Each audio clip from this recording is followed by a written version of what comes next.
Morning, everyone, and welcome to our Heavenly Parent Holy Community Oceania Hundokke. Today is Sunday, the 26th of January 2025, and we have Alick Pinihimae presenting, and it's also the 27th of December in the 12th year of Chongluk. Thank you all for coming, and let's begin with a bow to our true parents of heaven, earth, and humankind. Chanji Champumnimge Kyombe.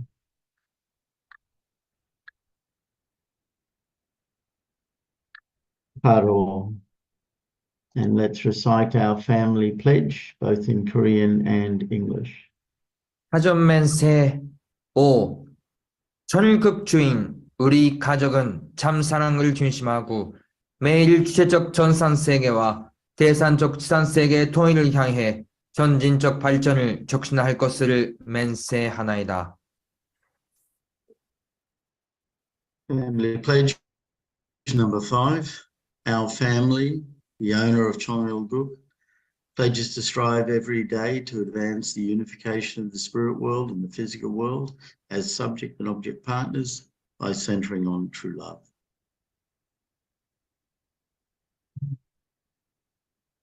Yeah, I'd like to ask Rex Masuaku if he could offer the opening prayer, please.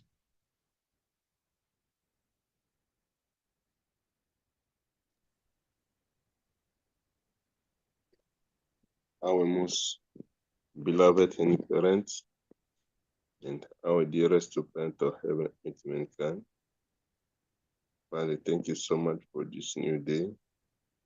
And trust we are living, Father, at this golden age with your beloved, true mother, only begotten daughter, Father. Father, going now less than 3 months to the opening of training center national, Father. It's a time where, Father, we need to preparing ourselves to really, Father, welcome our heavenly parent here on earth, Father, physically. Father, we know that, Father, it's our honor, portion of responsibility, Father, to strengthen our spirituality so that we can really connect with our beloved heavenly parent here on earth. Thank you for this new day. We begin a new week, Father, and Father, like Father, to offer everything to you. Father, for today, all our heavenly parents for the community worldwide, Father, be again, Father, preparing, Father, to show our unity and eagerness to our beloved true mother. Thank you once again for our true mother's good health and all the true family members' safety, Father.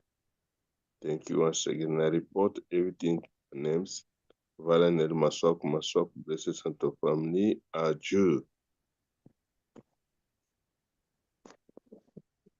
Thank you, and let's give a warm welcome to Alick as he shares with us this morning. Good morning, leaders. I have this opportunity to be with all of us leaders around Oceania, and also thank you for Uncle Norman to allow me this opportunity to take Hundokke for this morning. Would like to mostly thank you, Heavenly Parents and true parents, for we can be able to share our hearts together. And also I have this opportunity. I came from the province, Makira Ulaw, and I am here in Honiara for a brief schedule to do some of the work I am doing.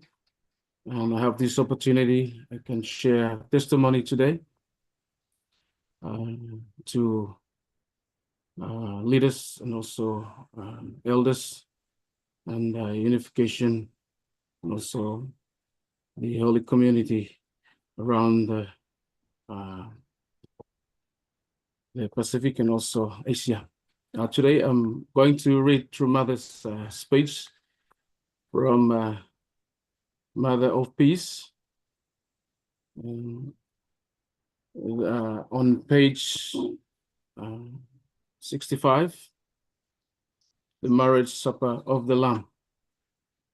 I'm going to read 4 pages. Then I mostly would share my testimony in life of faith and also as a follower of true parents and Central Blessed family.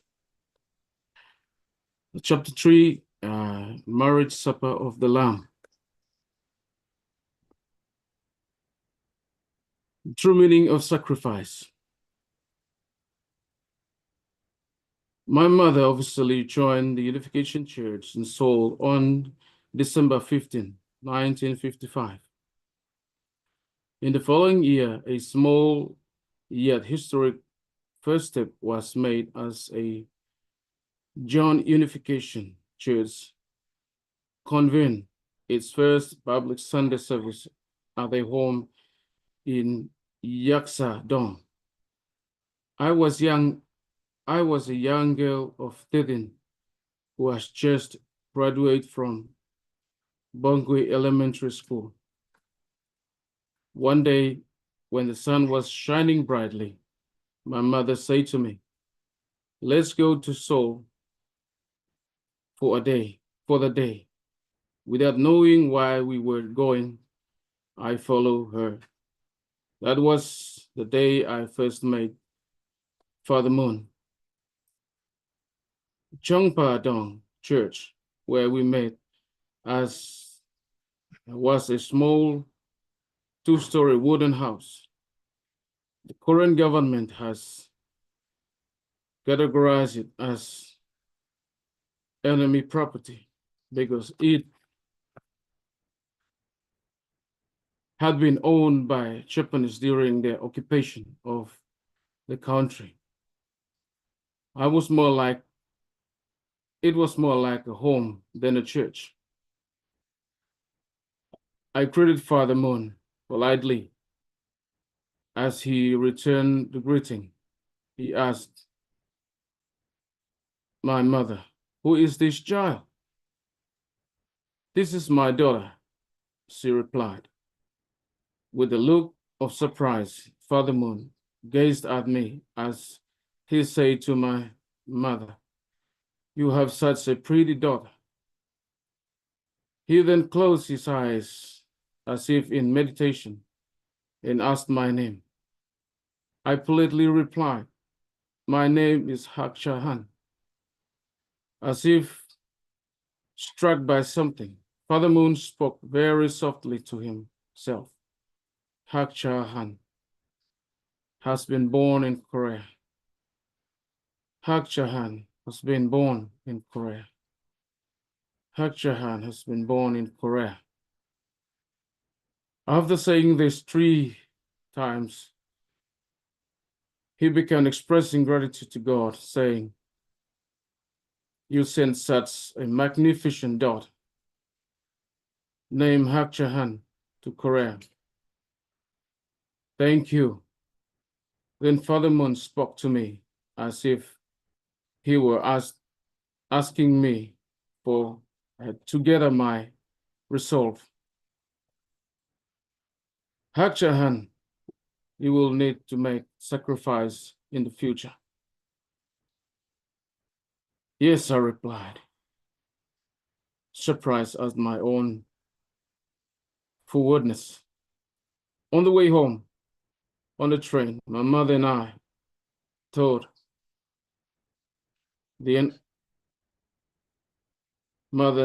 though the encounter was curious. "How strange," she said. "Why would he repeat it? That you were born in Korea 3 times?" As we fell in silence, I contemplate the word sacrifice. The word Father Moon used took on the meaning from what I had learned in the textbook. What he was alluding towards higher dimension of sacrifice, a nobler and a more complete sacrifice. What you sacrifice is important, but why you make that sacrifice is even more important. As I listen to the rhythmic rumble of the train and look out the window at the scenery as it slipped by, I couldn't stop thinking about what Father Moon has said, and I thought about what I might need to sacrifice for. From that day, the word sacrifice was engraved in my heart. Thinking back as the person called to live as a mother of peace, I realized that over time, sacrifice became the name I call myself. God is my Father. From the time I could understand words, my maternal grandmother, Jo One More, consistently told me one thing: God is your Father. She went so far as to say, your mother is like your nanny, who is raising you as God's daughter. Since I had been surrounded by atmosphere of faith, even while in my mother's womb, I accept this without a second thought. When I hear the word God, my heart would open unreservedly and filled with warmth.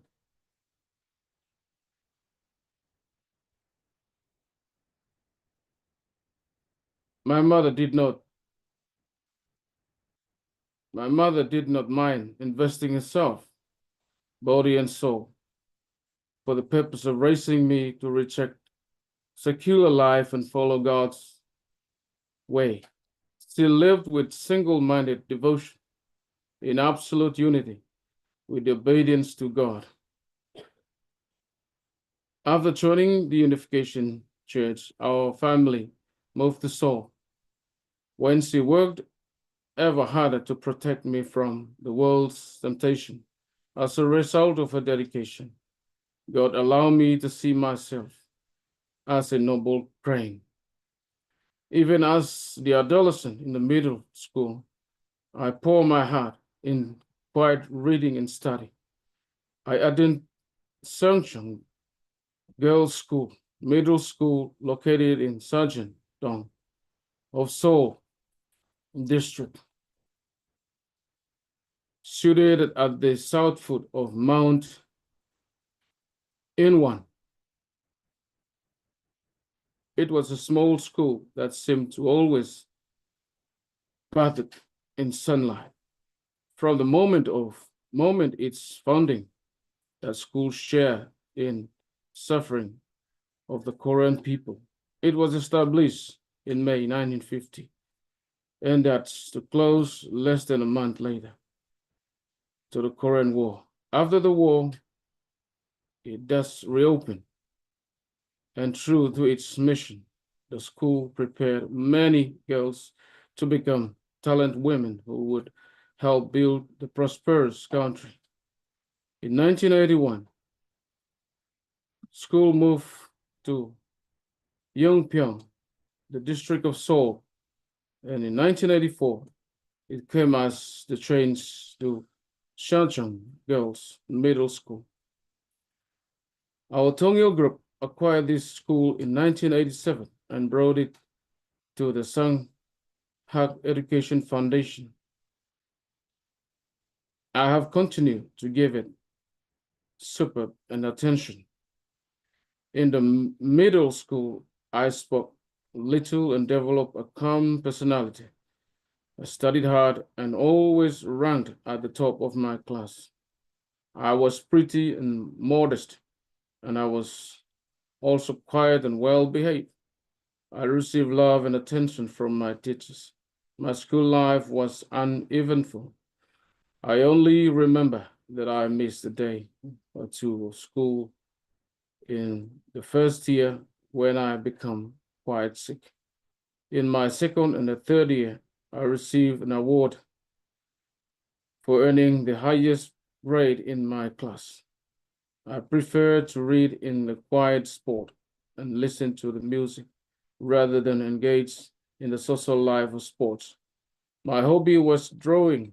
I enjoy art and had some talent, but set aside the possibility of becoming a professional artist.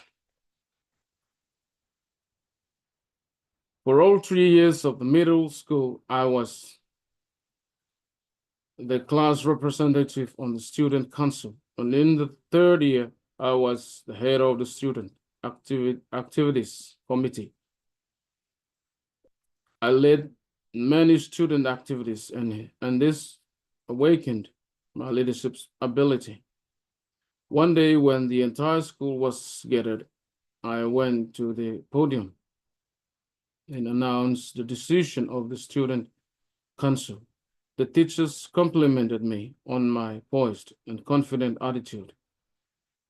After witnessing this of me, which they has not been before, one teacher commented, "Haksha seems gifted."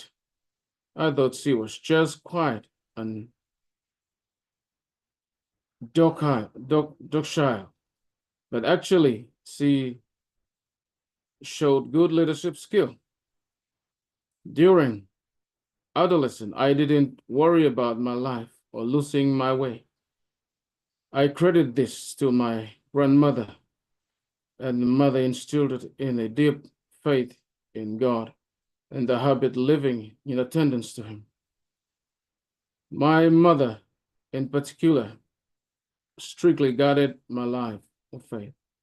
Yes, there were times when I thought it's difficult and worrisome, but I am grateful now, for it prepared me to blossom as the only begotten daughter of God, who one day would meet the only begotten Son of God. Within the atmosphere, I grew root, unshakable faith, and I read a lot. I enjoy reading tales of the saints, and particularly The Good Earth by Pearl S. Buck.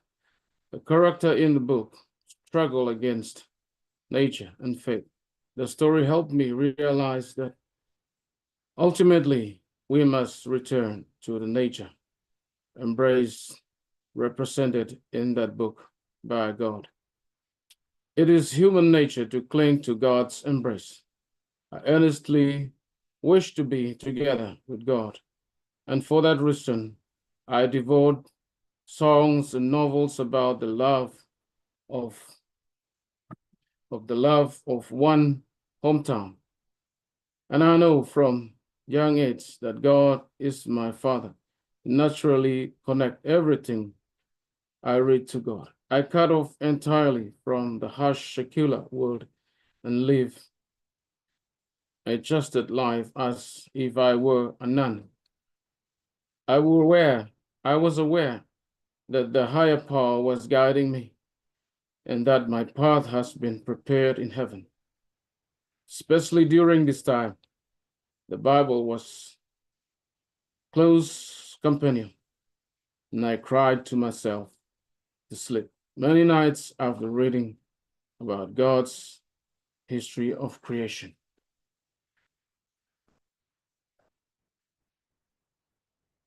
The tragic fall and God's work of salvation carried out through the historical figures who took responsibility at the behest of heaven. I heard how they sacrificed themselves and realized that God created us so we could love as His children. After reading God's history and His desire to embrace us, even though we give Him only pain and sadness, it's not just one or twice that I lay awake, unable to sleep, my heart aching for Him. I naturally continue to ponder even more deeply than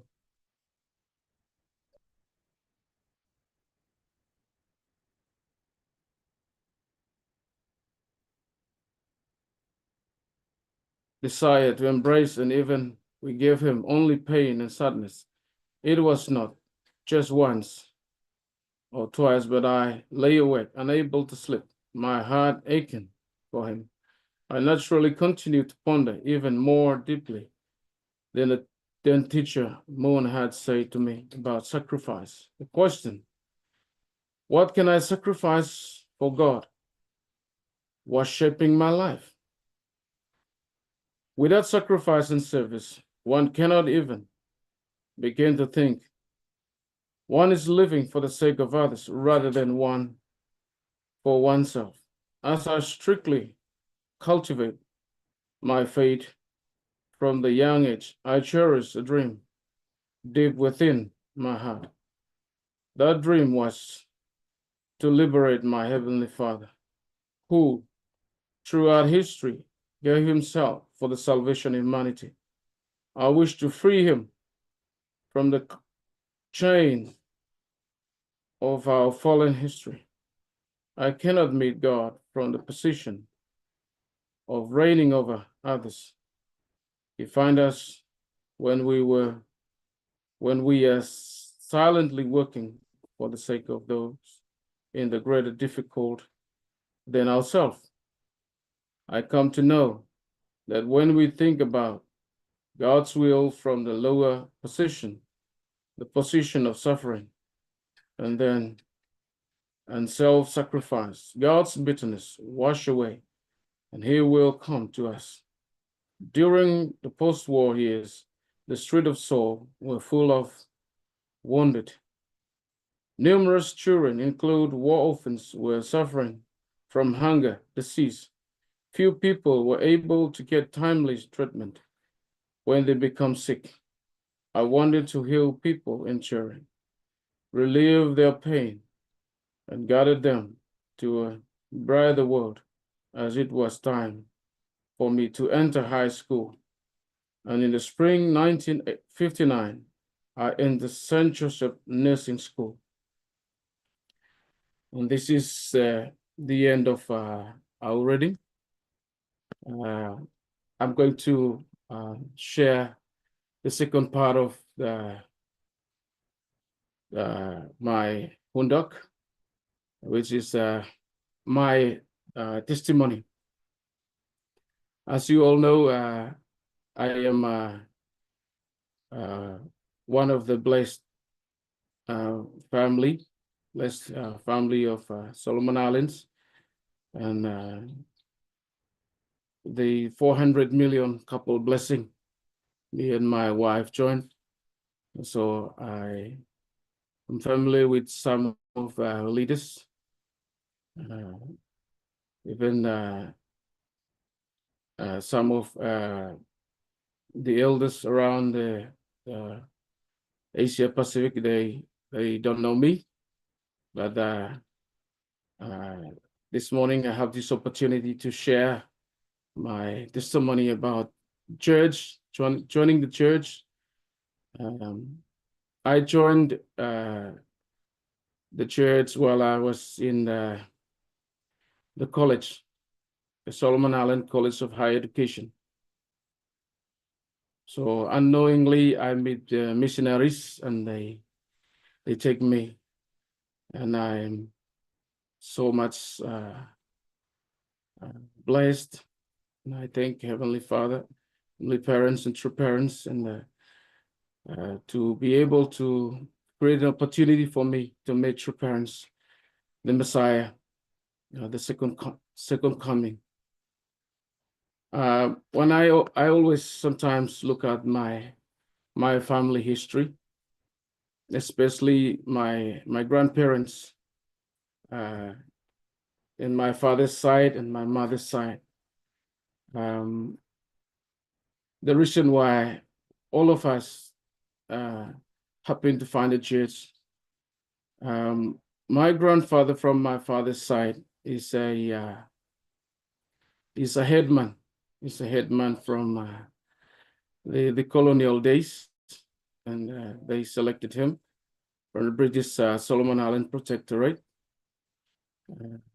And my mother's side grandfather is a paramount chief.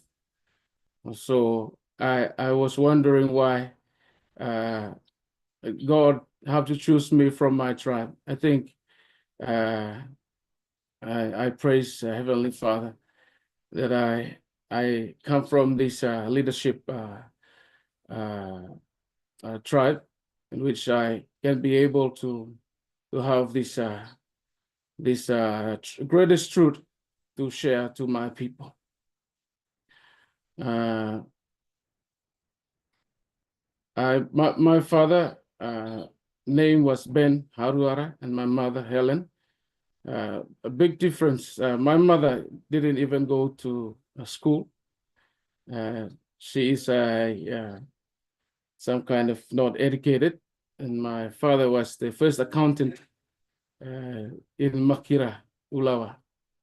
He was the first ever graduate accountant in the before was a institute, now become a college, and now it's Solomon Island National University. So my father, as a educated parent, I learned a lot from him. He later become politician, and also he finally retired and passed away in 2008. While I was at home, and I buried him myself with my relatives. I'm happy. Also, he was also blessed. When he went to the spiritual, he will see for himself what I follow. And furthermore, my father read the full divine principle and was really amazed. He asked me, "Who is Father Moon?" I just declared to him, Father Moon is the second coming of Jesus. And I feel liberated to tell my father before he went to the spirit world. And this is one kind of my testimony, and I feel really emotional. At least I declare to him. My mother is still alive, and I was born on the 13th of March, 1978. Now I'm, talking to you, I'm 46 years old, very, very old now. And I am 23 years in the church already. And I feel that I still need to learn more, and I need to attend more about true parents. So this year I'm going to celebrate 47 years old as my physical birthday. I just want to share some of my secrets about how I energize myself in my life of faith. I always share to other elder members and also young members. There are a few things I do when I feel some kind of down, feel tired, feel weary. First of all, I pray. There are two forms of prayer that I always do. I report. That's I speak speak out loud my report and what I did yesterday and what I'm going to do today. And also I do meditation. Meditation, I always feel relief after I do 20 to 30 minutes meditation, just silence and breathe in, breathe out. And I do this just like I'm listening to God. So I gain a lot of energy from these two forms of prayer. And I also do hundok. I read a lot of books, not only from our beloved true parents, but I also read self-help books and also from very successful people.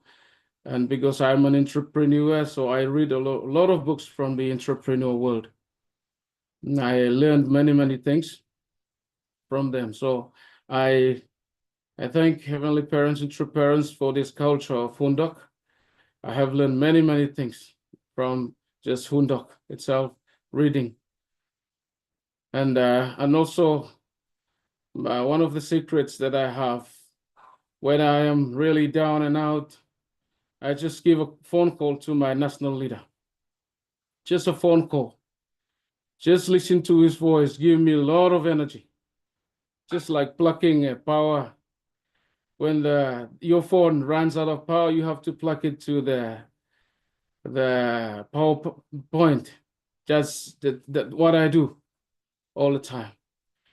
And when the national leader answers the phone, I feel this energy runs through me, filling me with all this energy that I need to keep on fighting. And also, I have I get the energy also from my beloved wife.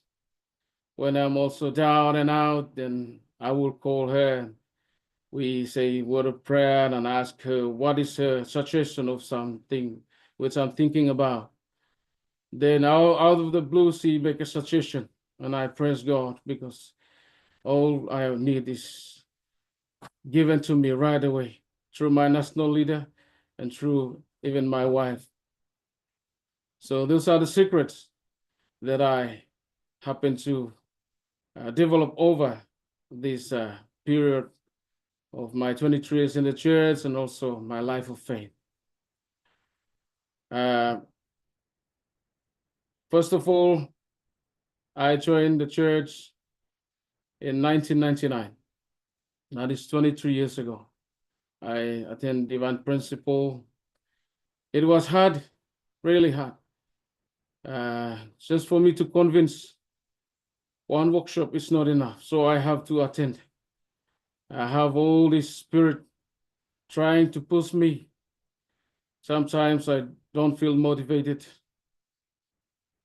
But sometimes this missionary Norio, Masahiro, they just walk into the campus and ask me to join the workshop. So I feel in my heart some kind of pulling, one voice telling me, you don't need to go. Another voice saying, no, you go. Some kind of fighting within myself. That's how I joined the church. That is in 1999. And I experienced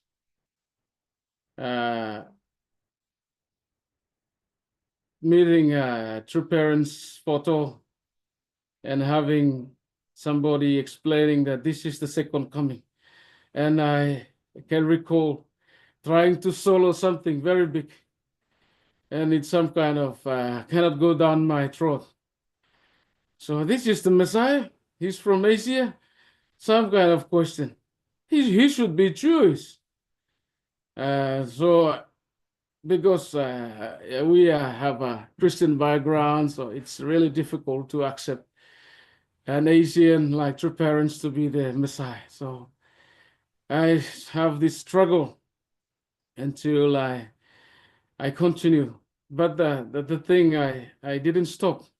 I continued to attend, and I happen to continue workshop all the time. All the weekends I go there. What holds me to continue going to church is the love the Japanese missionaries share with us. They love us so much, like their mother. And because I left my parents at home and there's no one in this Honiara, in which have treated me so well, they love me so well like that. So I feel their love, and I always go there because I feel they love us so much.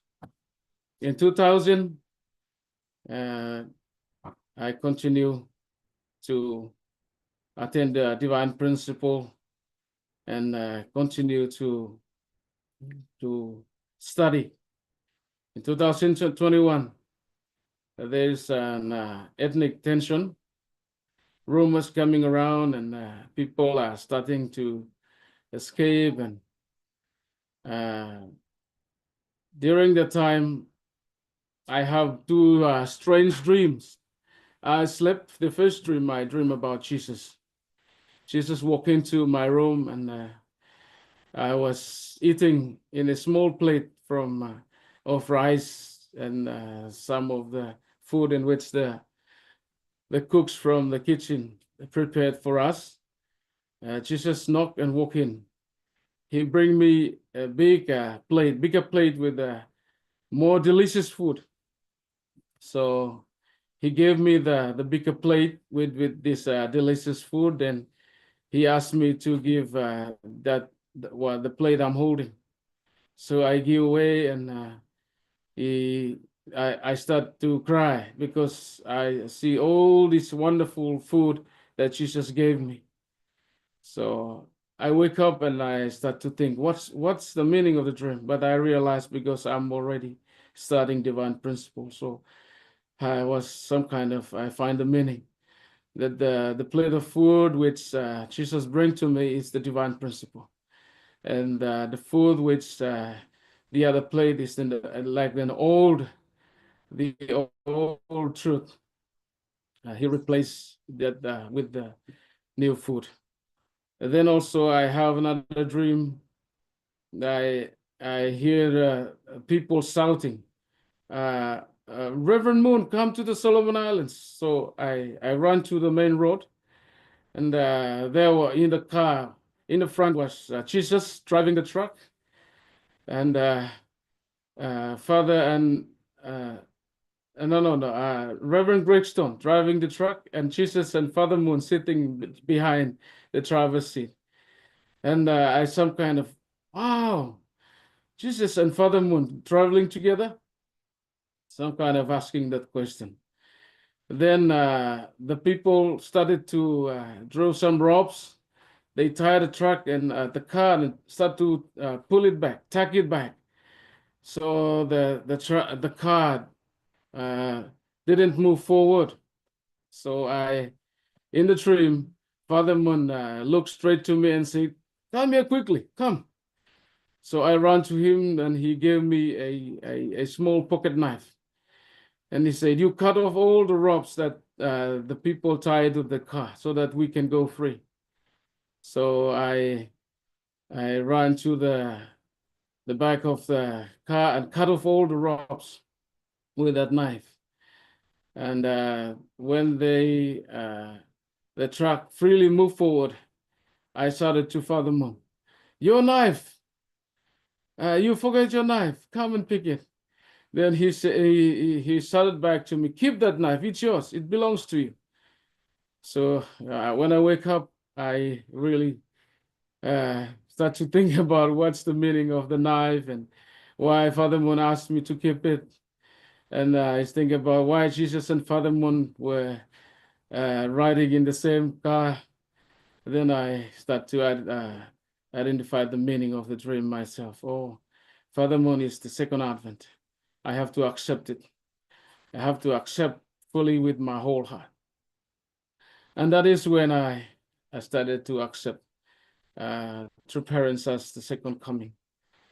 And that same year, 2002, we went for a blessing. And we attended 400 million couple blessing. And that's when I meet my wife. She's from the Solomon Islands or so, and we're blessed. And we start our family until today. And we happened to, from the blessing, we went to Champion. And there was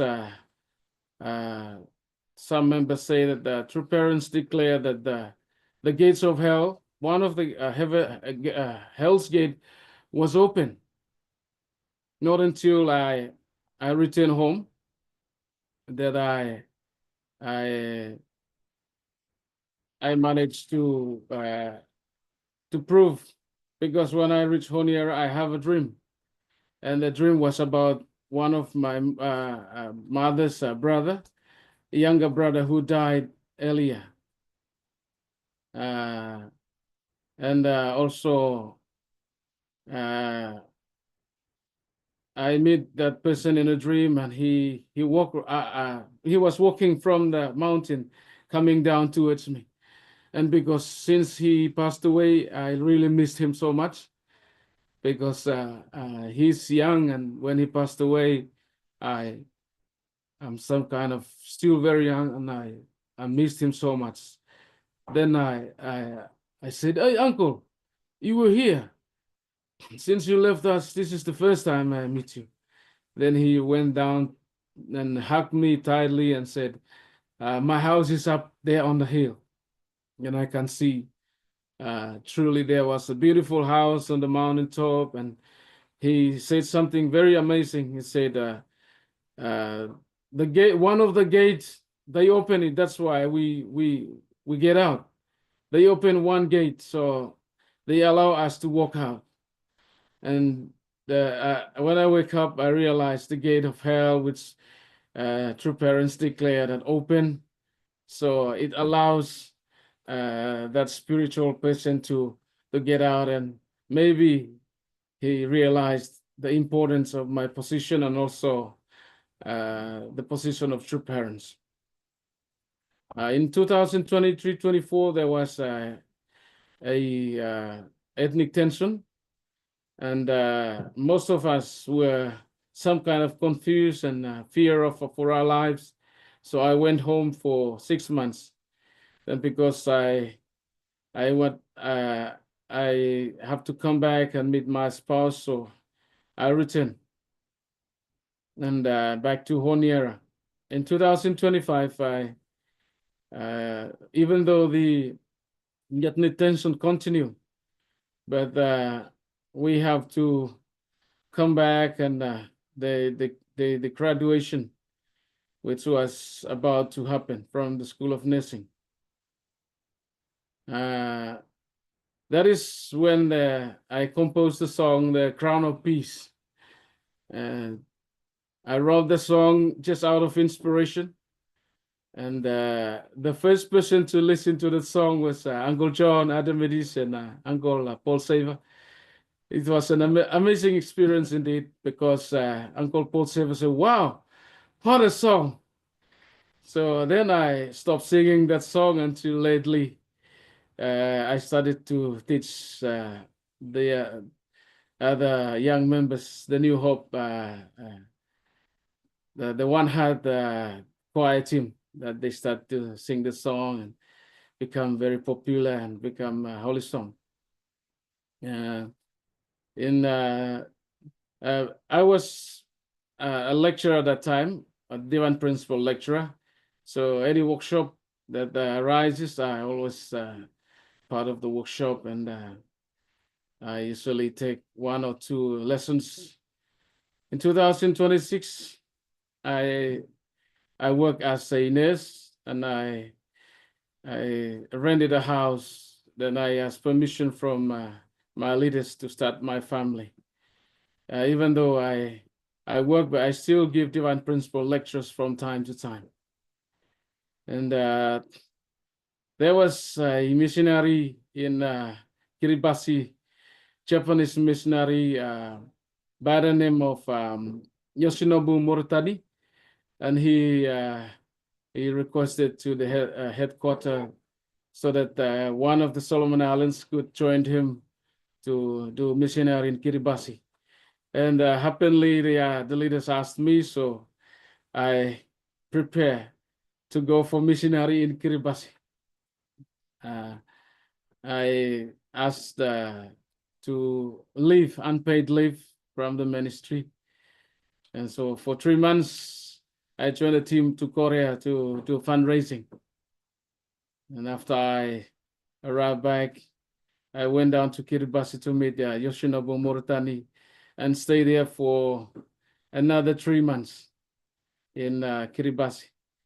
And that time, my wife was expecting our firstborn, now a daughter. So I returned to Solomon Islands that time, and my wife gave birth to our first daughter.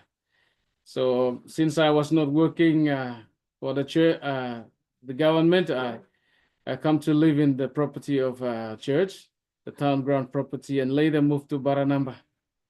And my child was born on July 4th that year, 2007. I continue to do DP lectures. And also True Parents encourage for home church and also tribal messiahship. So I started to develop a plan. The plan which I already developed when I was in the college, that's to get back home and start to do something and work with my people, is to prepare for one day they might meet also the true parents. So I plan to do pioneering in Makira, and that's the mission I do until today. So I always do give report verbally to the national leaders from time to time. And because that is the gift I have, I always work together with all the national leaders. And I'm glad I did. And I come to know each and every one of them, the leadership style, and also their love for me was great. Their love for my family. So I pioneer. My second daughter was born in Makira on the December 10th of 2008. So I set some realistic goals that time, personal and business goals, and also providential goals to establish. Some of them are short-term and long-term goals. So I managed to have this clear path in mind about what I'm going to do, because I write it down in the book, and because I put it aside, and even my wife, I said, this book is a very, very confidential. You don't read it, it's restricted.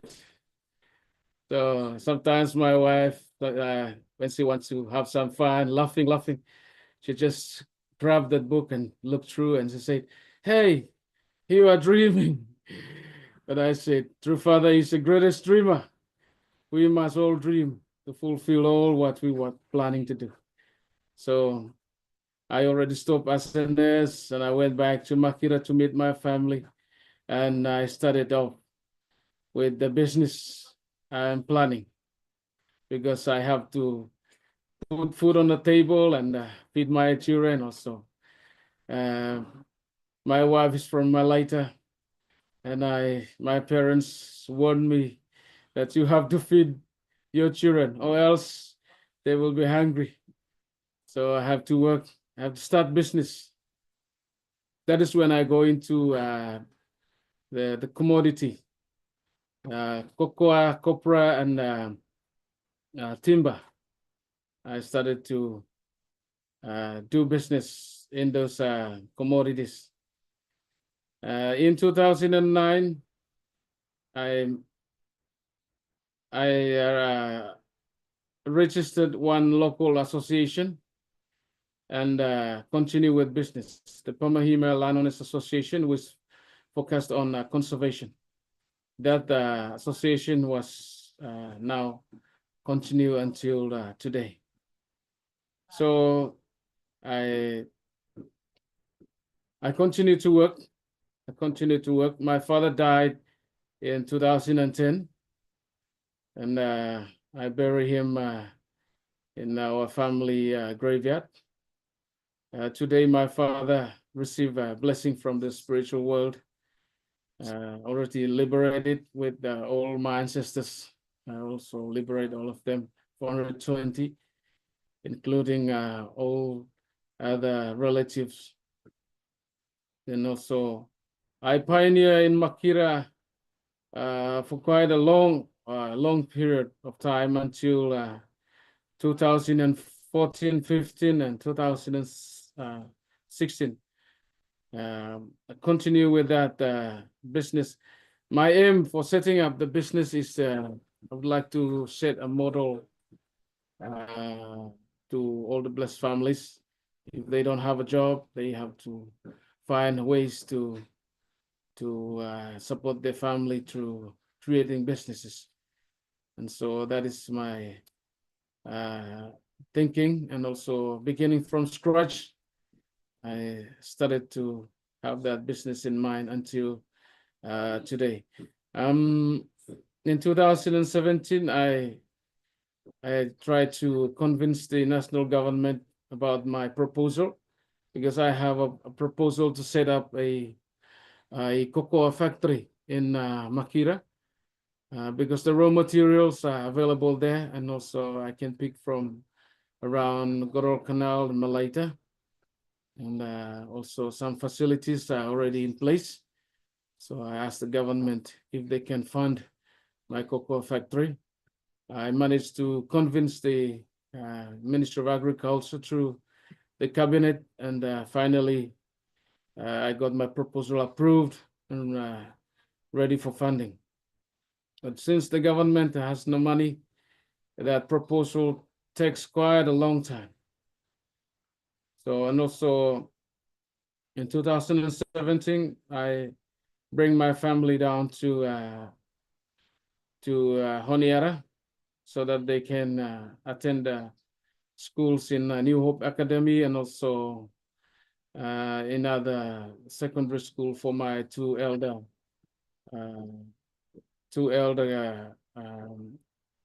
daughters. So I also started a small retail shop in Honiara, and during 2019, 2020 COVID-19, it was a very difficult time, and also all the business going through recession, and also I have to make a very important decision. My family, I have to evacuate them back to Makira, just for purpose of safety, and also so we went back home. At home, we have a house which over the years I built. It's a 6-bedroom house, and it's a very comfortable place for my children. It's a distance out from the main village, even closer to the main town, Kirkira. So we went back there just for that period of the COVID-19. The cocoa factory taking off in 2020 was disturbed again by the COVID-19. And we hold up everything. I even closed my Honiara office for temporary purpose. It took me about 2 years to think about reopening back. So the recession of the businesses takes 2 years up until 2021. In 2022, I come back to Honiara, and my store in Honiara was relocated to Makira. Now it's running until today. And also in 2021, I had a proposal given to Uncle Norman. I wanted to host a Peace Cup under the banner of Universal Peace Federation.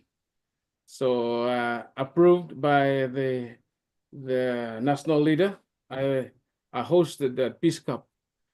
And the Peace Cup consecutively for 3 years, 2021, 2022, 2023.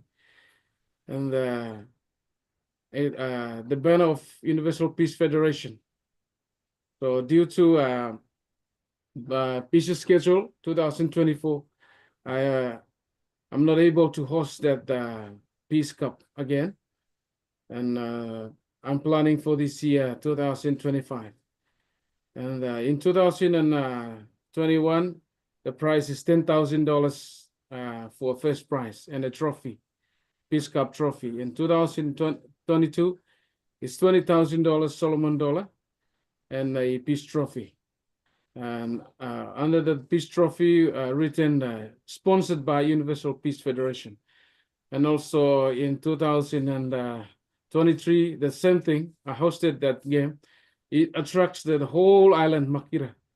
I mobilized almost 10 to 20,000 people came to just watch their teams. They come to watch their team, and playing field was not enough to accommodate them. They circle around. That's the testimony. So everyone, they really praised the sponsor, and during the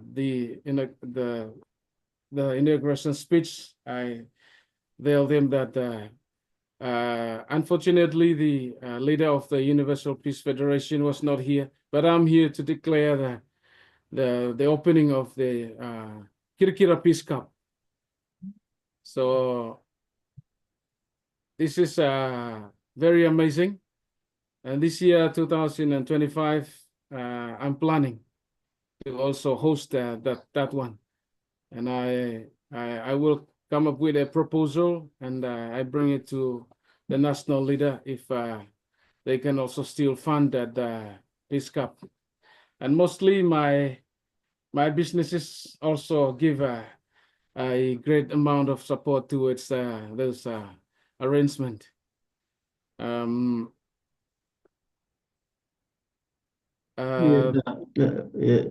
Alick, actually, we're getting overtime now. All right. Okay. And maybe just can wrap up quickly. All right. Thank you very much. I will just wrap up. I'll be here for 2 weeks, and also we can communicate about any other proposal for Makira. And also the national leader has briefed me about the programs going on, and also our connections with the Asia and the Pacific. So it's great having you guys around, and I wish if we can have a team. And also if you can visit me in Makira as some leaders coming in. So I think I'm really happy to be part of the Hundok this morning. Thank you very much. Thank you very much, leaders. Thank you very much. Thank you very much. Thank you, Alick, and thank you for sharing. Yes, and it's good to see you again. It's been a long time. And I remember you as a young man. And it's 47 years old now. yeah, no, it's very good, and I think your life of faith is an inspiration. Yeah, how you those secrets you have, the way that you pray, reporting and meditating and doing Hundoke, reading. But I found especially very good how that you would phone the national leader to recharge your battery. And that really helps to connect with our true parents, and particularly true mother who's working to realize Chongyol Guk substantially, and also how you receive energy from your wife, that you listen to her, which is really great to see. I think they're good lessons for us as well. And so thank you. And if before we go to our unison prayer, if there's anyone wants to make a comment, go ahead. Yes, Reverend Stone, go ahead. Thanks, Alick. Very, very inspiring. Of course, we remember the days in the Peace Embassy when you came with the other Solomon Islanders doing fundraising and everything like that. So really foundational member. And it's so inspiring to see that you're still going, and you have a love for Heavenly Parent and True Parents, and supporting the Providence Synod on Mother. So love you. Thank you. Very inspiring. Thank you. Thank you.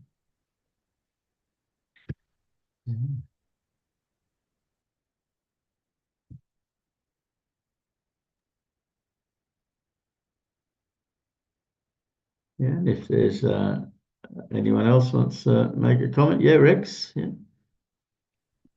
Yeah. Thank you, Uncle Alick, for your sharing. I think maybe elder in Australia, Alick is not a new person. You know him. Australia always have invested so much to our Solomon elder brothers and sisters. So Uncle Alick is so inspiring, and also have every time many spiritual dreams or experiences, very encouraging. Wish that we can make a great victory in Makina. So Dr. Song knows him very well. Since he was a student at CCHE, they call Solomon Island College of Higher Education, he was every time the winner of every song competition in college. So when he comes to the service, oh, I won the first prize. Every song competition, he was the only winner. So no wonder he just got inspiration to write the song Crown of Peace for True Parent. This song is so popular and everybody knows, so meaningful. So it was just surprise. Uncle John and Uncle all the surprise when they heard the song. So inspiring. And also when he comes here to all our congregation, I just said this song must go further. So in the competition, so we know already. So actually, thank you, Uncle Alick, for coming and sharing. He's not living in town, just come for business. He's going back and forth. But Uncle Alick have 4 children, 2 daughters and 2 boys. The first daughter now is going to year 13, something like that. So maybe she's coming back to town for the schooling purposes, so we can see. And thank you also, Auntie Doreen, always for supporting Uncle. So thank you very much. Thank you. Thank you, Rex. Thank you, everyone. It's time now for our unison prayer. So I'll just share the screen and we do unison prayer for 7 minutes. So let's pray together.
Jew.